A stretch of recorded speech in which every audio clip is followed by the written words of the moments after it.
দলের best option নিয়ে ঠিক একইভাবে যদি আলোচনা করি, আপনারা সবাই জানেন টি-20 ওয়ার্ল্ড কাপের আগে মুস্তাফিজকে কেন্দ্র করে যেই ঘটনা ঘটেছে সেটা রিপারকেশন এমন ভাবে হয়েছে, এমন ভাবে হবে যেটা ইন্ডিয়ান মিডিয়া, যেটা Indian government, Indian cricket board কেউই আসলে সেভাবে ভাবে নাই। কিন্তু এন্ড অফ দ্য ডে গতকাল রাত 10টার পর যেই ঘটনাটা ঘটেছে, আমার কাছে মনে হয় আমাদের ডিগনিটি, আমাদের সম্মান, আমাদের নিজেদের কালচার এবং আমাদের ক্রিকেট এভরিথিং কে কভার করার জন্য that Statesman was very much important.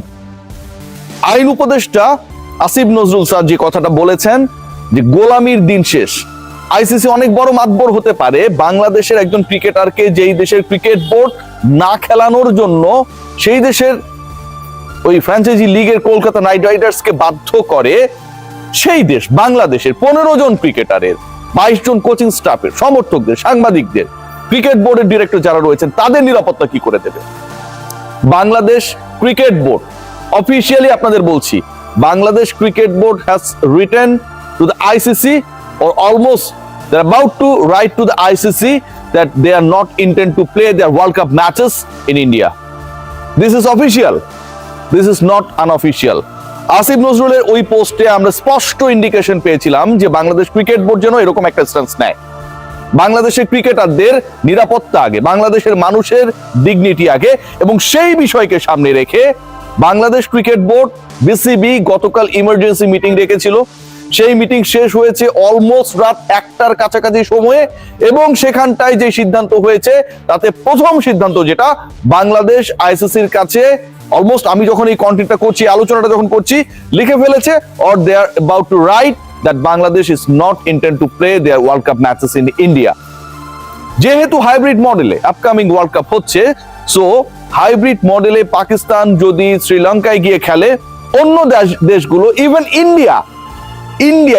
India তারা এবং পাকিস্তান একই গ্রুপে রয়েছে, ইন্ডিয়া যদি তার পাকিস্তানের বিপক্ষের ম্যাচ শ্রীলঙ্কায় গিয়ে খেলে, তাহলে বাংলাদেশ কেন, যাদের নিরাপত্তা নিয়ে Indian security, Indian government, Indian cricket board ensure করতে পারে না, তারা কেন তাদের ম্যাচেসগুলো শ্রীলঙ্কায় গিয়ে খেলবে না?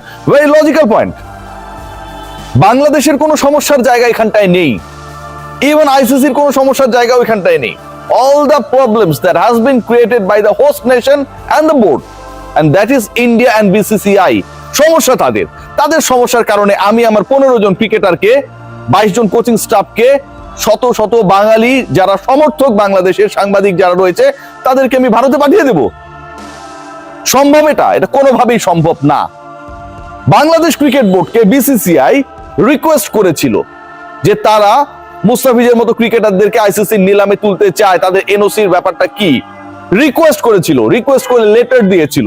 সেই বিসিসিআই যখন ওই একই টুর্নামেন্টে বিসিসিআই রিকোয়েস্ট রেখে বাংলাদেশ ক্রিকেট বোর্ড অ্যালাউড দেয়ার প্লেয়ার্স যে ঠিক আছে তোমরা অকশনে উঠতে পারো, তোমাদের নাম রেজিস্টার করতে পারো, তাদেরকে যখন দল পাওয়ার পর বাদ দিয়ে দিল BCCI, they didn't tell even to BCB. Bangladesh cricket বোর্ডকে তারা একটা মেইল পর্যন্ত করেন, একটা ফোন পর্যন্ত করেন, একটা টেক্সট পর্যন্ত আসে নাই। চিন্তা করতে পারেন তারা কিভাবে। পাকিস্তান যদি বাধ্য করতে পারে বিসিসিআই কে, আইসিসি কে তাদের ম্যাচেস গুলো ইন্ডিয়ার বাইরে খেলার জন্য, বিসিসিআই এবং ইন্ডিয়ান গভর্নমেন্ট তো অনেকটা পাকিস্তানের সাথে বিসিবি এবং বাংলাদেশকে তুলনা করছে, কম্পেয়ার করছে। বাংলাদেশ ক্রিকেট বোর্ডের এই মুহূর্তে এটা ব্যাকবোন দেখানোর সময় যে বাংলাদেশের ম্যাচগুলো ওই ইন্ডিয়া হবে না। গতকাল আরো একটা বড় স্টেটমেন্ট এসেছে যেটার জন্য আমি সারাটা দিন চিল্লিয়েছি, এবং এন্ড অফ দ্য ডে আমার কাছে মনে হয় that was massive statement from the government. তথ্য সম্প্রচার মন্ত্রণালয়, আমাদের অনেকেই রয়েছেন যারা আসলে আইপিএল খেলাগুলো দেখে, অনেকগুলো চ্যানেলস এগুলোর সাথে ইনভলভ, কেউ অনলাইনে, কেউ টেলিভিশনে এটার সাথে ইনভলভ। তাদের প্রতি ডিউ রেসপেক্ট রেখে বলছি, বাংলাদেশেই আপনারা ব্যবসাটা করেন, বাংলাদেশের মানুষই আপনাদের ভিউয়ারশিপ ক্রিয়েট করে। বাংলাদেশের মানুষের ক্রিকেটের ইজ্জত যারা দেয় না, তাদের খেলা দেখানোটা খুব বেশি গুরুত্বপূর্ণ না। তথ্য সম্প্রচার মন্ত্রণালয়কে আইন উপদেষ্টা এবং ক্রীড়া উপদেষ্টা আসিফ নজরুল স্যার 2 মন্ত্রণালয়ের দায়িত্বে রয়েছেন। আসিফ মাহমুদ সজীব ভুঁইয়া চলে যাবার পরে ক্রীড়া উপদেষ্টার দায়িত্ব তিনি রয়েছেন। স্পষ্ট করে বলেছেন যে he will request to the information ministry not to telecast the IPL matches in Bangladesh the upcoming season. আমার কাছে মনে হয় গতকালকে ব্যাকবোন দেখানোর যে জায়গাটা ছিল, সেই জায়গায় বাংলাদেশ গভর্নমেন্ট কাজটা করেছে। বাট বিসিবির রোল নিয়ে অনেক প্রশ্ন রয়েছে। This are not my words, not my sentences, not my research. Daily star report করেছে, ডেইলি স্টারকে উদ্ধৃত করে অনেকে রিপোর্ট করেছে যে বাংলাদেশ ক্রিকেট বোর্ডের একজন কর্মকর্তা, নাম প্রকাশ করতে চান না, তিনি জানিয়েছেন কি জানেন? তিনি জানিয়েছেন যে বাংলাদেশের ম্যাচেস গুলো এই মুহূর্তে very difficult for ICC and BCCI to transfer to Sri Lanka. এটা কোন ধরনের কথা ভাই? আপনি বলার কে? আপনি বলার কেউ না। আপনি এটা বলবেন যেভাবে হোক বাংলাদেশের ম্যাচ সরাতে হবে। নাম প্রকাশে অনিচ্ছুক কর্মকর্তা বিসিবির। ভারতীয় ক্রিকেট বোর্ডের কি সমস্যা, আইসিসির কি সমস্যা, সেই সমস্যা নিয়ে আপনাকে ডিল করতে হবে। আপনি আপনার সমস্যা নিয়ে ডিল করবেন, বাংলাদেশের ক্রিকেটারদের সমস্যা নিয়ে ডিল করবেন, ডিগনিটি নিয়ে ডিল করবেন। সেই চিন্তা না করে আপনি স্টেটমেন্ট দিচ্ছেন যে এই মুহূর্তে এটা ভেরি টাফ। এই মুহূর্তে এটা ভেরি টাফ হয়ে গেলে এটা তাদের সমস্যা, তারা সলভ করবে, not you. You are not responsible for that. Bangladesh cricket board যখন এরকম একটা স্ট্যান্স নেয়, এরকম যখন ডিরেক্টরদের একজন এরকম কথাবার্তা বলে, তার মানে বোর্ডের মধ্যে এই কথাগুলো চলে। এটা very unfortunate, very unfortunate. Bangladesh cricket board কড়া প্রতিক্রিয়া দেখাতে গিয়েও কেমন যেন ডিফেন্সিভ হইতে চলে যায়।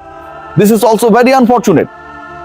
ক্রিকেটার না থাকলে, ক্রিকেট না থাকলে, সমর্থক না থাকলে, আমার ক্রিকেটাররা ওখানটায় গিয়ে ঝুঁকির মধ্যে পড়লে, মৃত্যু ফাঁদে পড়লে, এই ক্রিকেট বোর্ডের ডাইরেক্টর হিসেবে যারা কাজ করছেন, প্রেসিডেন্ট হিসেবে বিভিন্ন ডিপার্টমেন্টে যারা কাজ করছেন, আপনাদের কোনো অস্তিত্ব থাকবে ভাই? আপনারা নিজেরাই তো এক্সিস্ট করবেন না। প্রতি রিফ্রেশে কলকাতা নাইট রাইডার্স এর ফ্যান ফলোয়ার কমে যাচ্ছে তাদের সোশ্যাল হ্যান্ডেলে। কলকাতা নাইট রাইডার্স কি কামটা করেছে দেখুন। যখন এই ডিসিশনটা বিসিসিআই তাদেরকে জানিয়ে দিল, উইথিন সাম মিনিটস মুস্তাফিজের সকল পোস্ট ছড়িয়ে দিয়েছে। মুস্তাফিজের পোস্টগুলো কি আপনাদের পেজকে নাপাক করছিল?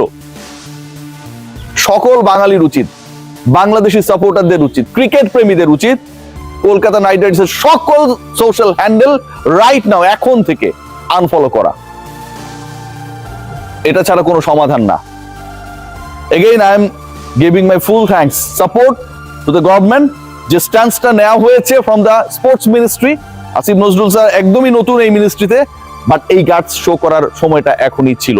গোলামির দিন শেষ, গাটস উঁচু করতে হবে, গাটস দেখাতে হবে, ব্যাকবোন নিয়ে দাঁড়াতে হবে, এবং সেটাই হবে আমাদের প্রতিবাদ। সবাই ভালো থাকবে, টেক গ্রেট কেয়ার।